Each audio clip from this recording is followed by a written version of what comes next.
War rewards unity. Victory comes when armies move as one. In the spring of 1940, France had tanks that were strong, well-built, and sometimes even ahead of their time. The Somua S35, the Char B1 bis, the Hotchkiss H39, and several other designs offered thick armor, solid guns, and reliable engines.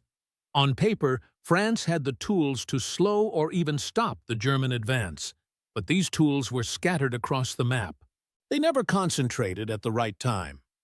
This is the story of how powerful machines became isolated giants, fighting alone on roads, in fields, and in villages across a collapsing front.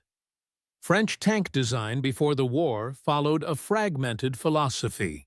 Instead of building one unified armored force, France created separate tank families for separate missions. Some tanks belonged to the infantry, others belonged to the cavalry. Others were assigned to fortress commands or local defensive units. Each type had its own doctrine. Each had its own command chain. None of them answered to a single armored leader who could maneuver them like a fist. They were spread out like stones across a river, strong in place but unable to move together. When war returned in 1939, this structure remained. Infantry tanks like the Renault or 35 and the Hotchkiss H39 were issued to small battalions attached to infantry divisions. Their task was to support foot soldiers step by step. Cavalry tanks like the Somua S35 were placed in fast divisions meant for scouting, delaying actions, and screening.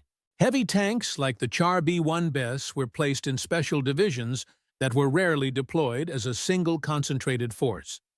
Every tank type lived inside its own world. The Germans did the opposite. They placed tanks, motorized infantry, engineers, artillery, and communications units into single armored divisions. These divisions acted together. They trained together. They moved together. They struck together. When the campaign began, they advanced as a single flowing system. The French tanks themselves were not the problem. Many were excellent machines. The Somua S35 had thick armor and a strong gun. It could win duels against early German tanks. The Char B1 bis was a steel fortress with heavy armor and 2 weapons. It caused real shock in several battles. Even the lighter Hotchkiss and Renault models could hold their ground when positioned well. But these tanks rarely met the enemy as one force. Instead, they appeared in small groups, sometimes only a handful at a time. German units often fought platoons or companies of French tanks instead of full armored brigades. French commanders could not assemble their tanks quickly because their vehicles were tied to specific infantry divisions or cavalry responsibilities. Every unit had a different mission. Every unit moved on a different timeline. When German armored columns broke through the Ardennes, France had strong tanks on the map, but they were far apart and unable to converge. Communication made the problem worse. Many French tanks lacked radios, especially the lighter models. Orders arrived late. Crews could not coordinate attacks or withdrawals.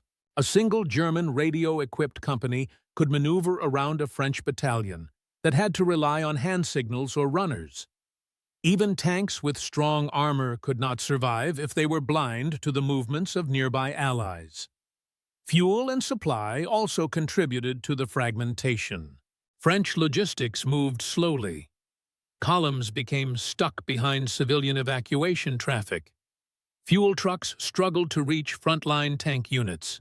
As a result, strong tanks were forced to stop at crossroads or towns, unable to reposition. These stranded machines then faced German forces alone and were picked off or abandoned. The French High Command tried to create armored counterattacks, but the attempts were late. When the Somua units and Char B1 bis battalions finally moved, they often reached the battlefield in pieces. One group arrived in the morning, another in the afternoon. Others became lost or delayed. Instead of a single armored wave, the French response came as scattered ripples. The tragedy is clear. France had tanks that could win tactical fights. In several places, they did. But tactical victories did not matter when the larger system could not bring these giants together. The Germans moved as unified divisions. The French tanks moved as isolated pockets of strength. As the campaign collapsed, the scattered giants fought lonely battles. A Somua platoon held a crossroads for hours. A Char B1 bis pushed back an entire column but lacked support and fuel to continue. Hotchkiss tanks fought behind burning farms and stone walls, only to discover that nearby infantry had already withdrawn. Piece by piece, the French armor was left behind on roads and in villages, not destroyed by design flaws, but defeated by the lack of unity. The story of these tanks is not a story of failure in engineering. It is a story of structure, a story of doctrine, a story of how good machines cannot fight well when they are separated by distance, slow communication, and conflicting missions. France had giants, but they stood alone. And alone, even giants fall.